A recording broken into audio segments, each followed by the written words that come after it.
আসসালামু আলাইকুম এভরিওয়ান। আজকের ভিডিওটাও সকাল থেকে শুরু করছি। আজকে তো প্রচণ্ড শীত পড়েছে। শেফামণি আর সারামণি আগুন পোহাচ্ছে। আগুন ধরানো হয়েছে, আমরা সবাই ছিলাম। শীতের সকালে খুব ভালো লাগছিল। তো অনেকক্ষণ পর্যন্ত আমরা আগুনটা পোহালাম। এবার চলে যাব বাড়ির ভিতরে। আর এই যে দেখা যাচ্ছে চারপাশ ছেয়ে আছে কুয়াশা দিয়ে। আর রান্নাঘরে চলে এসেছি। এখানে বোয়াটা বসিয়ে দিয়েছি চুলোয়। আস্তে আস্তে বলক আসতেছে। তো আজকে রান্না হবে বোয়া আর হচ্ছে আলুর ভর্তা। আলুটাও সিদ্ধ বসিয়ে দিয়েছি। আর হয়ে গেল আলু ভর্তা, সাথে ছিল ডিম ভাজা। এবার বোয়াটাও বেড়ে নিচ্ছি আর সবাই বোয়াটাও খেয়ে নিল। অনেকক্ষণ পরে চলে আসলাম রান্নাঘরে। তো এখানে হাঁসগুলো পুড়ে নেওয়া হচ্ছে।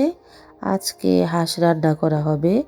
তো আজকে 2টি হাঁস রান্না করব। তো হাঁসগুলো ভালোভাবে পুড়ে নেওয়া হয়েছে। হাঁসটি এখন কেটেও নেওয়া হবে। এরপরে খুব ভালোভাবে ধুয়েও নেব। তো মশলাটাও কষানো হয়ে গেছে। এবার এক এক করে হাঁসের গোস্তগুলি দিয়ে দিলাম। এখন মশলার সাথে গোস্তের সাথে মিশিয়ে দিচ্ছি। খুব ভালোভাবে নেড়ে চেড়ে এরপর কষানোটাও হয়ে গেল।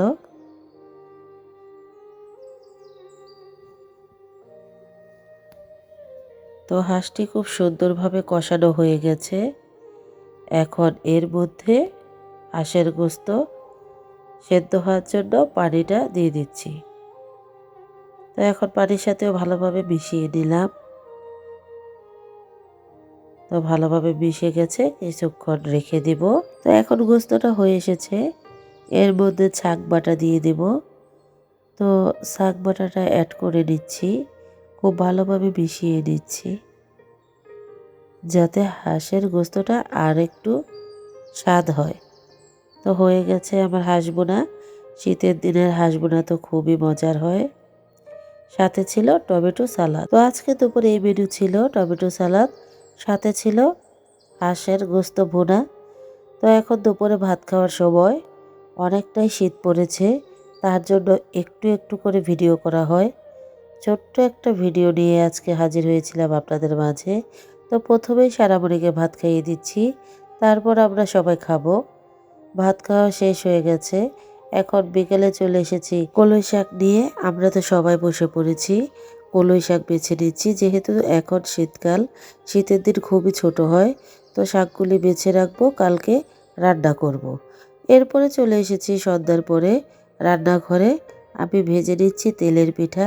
তো শীত মানেই পিঠাপুলির আমেজ। তো আজকে আমি তেলের পিঠা বানাচ্ছি। এই তেলের পিঠা 12 মাসই খাওয়া যায়। তো এই শীতের মধ্যে ওই তেলের পিঠা খুবই ভালো লাগে।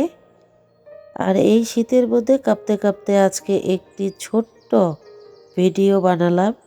তো এখানেই শেষ করছি।